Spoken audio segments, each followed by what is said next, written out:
There's a reason Beyonce hasn't done a proper sit-down interview in nearly a decade. Think about that for a second. The most discussed woman in music, probably the most discussed woman alive. And she has essentially decided that you don't get to know her. No podcast, no long profile where she talks about her feelings, no Instagram caption explaining what she meant, just the work and then silence. And somehow, that silence is louder than anything she could have said. Compare that to what has been happening everywhere else. The last few years, a wave of celebrities decided that the way to stay relevant was to let people in, really in. Mental health, relationships, insecurities, all of it. Vulnerability became the strategy, and it worked for a while, but something strange started happening underneath the surface. The more access fans got, the more they wanted, and the more they wanted, the less grateful they became when they got it. There's actually a psychological name for this. It's called the familiarity paradox. The closer you get to something, the more you notice its flaws. Distance doesn't just create mystery. It protects the image you've built in someone else's mind, the one they constructed themselves out of whatever fragments you gave them. Take that away and you're left with just a person, and people are easy to criticize. Taylor Swift is the clearest example of this happening in real time. She has spent years making herself the most documented celebrity alive. The friend groups, the relationships, the football games, the Easter eggs. Her fans don't just follow her, they study her. There are people who have spent actual hours of their week trying to decode what she might be communicating through her choice of nail color, and she's still the biggest pop star on the planet. That part is not in question. But watch how her fan base talks about her now versus 5 years ago. They're more anxious, more territorial, more easily destabilized when she does something they didn't predict. That's not love getting deeper. That's ownership. And ownership is a completely different thing, even when it looks the same from the outside.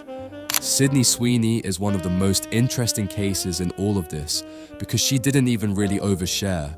She just became visible, extremely, unavoidably visible, and that was enough. She gave an interview explaining she couldn't afford to take time off despite being one of the most in-demand actresses in Hollywood. Honest and straightforward. The internet loved her for about a week. Then came a jeans campaign that half the internet decided was a eugenics reference because she's blonde and blue-eyed. Then Trump publicly said he loved the ad. Then she stayed quiet. Then when she finally spoke, "I did it because I loved the jeans." People decided that wasn't enough either. She said recently that her body gets treated like public property, that people have assigned her motives and labels that just aren't true. Stay quiet and you're guilty. Speak and you didn't say enough. There is no correct move once the audience feels like they own you. A PR professional who works with major celebrities wrote something recently that stuck with me. She said relatability is something you lean into after the peak of your career, not during it.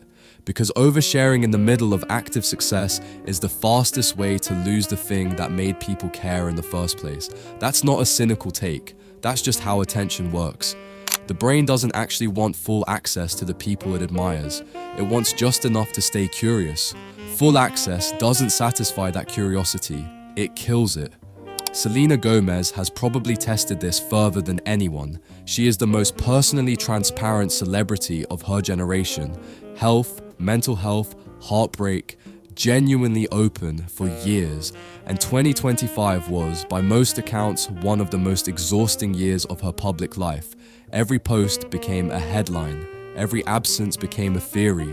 The people who showed up because she was vulnerable are the same people who now feel entitled to have opinions about everything she does. That's the deal nobody explains when the advice is just, be authentic. Authenticity doesn't create boundaries, it dissolves them.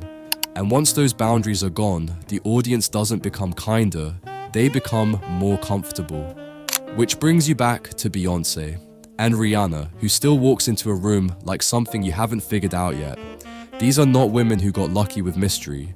They made a decision, probably early, probably deliberately, and the decision was this: give people the work and make them come to you for the rest. There's a reason that strategy still works after 25 years. The incomplete picture is the one the brain cannot put down. Give someone everything and they'll scroll past you by Tuesday.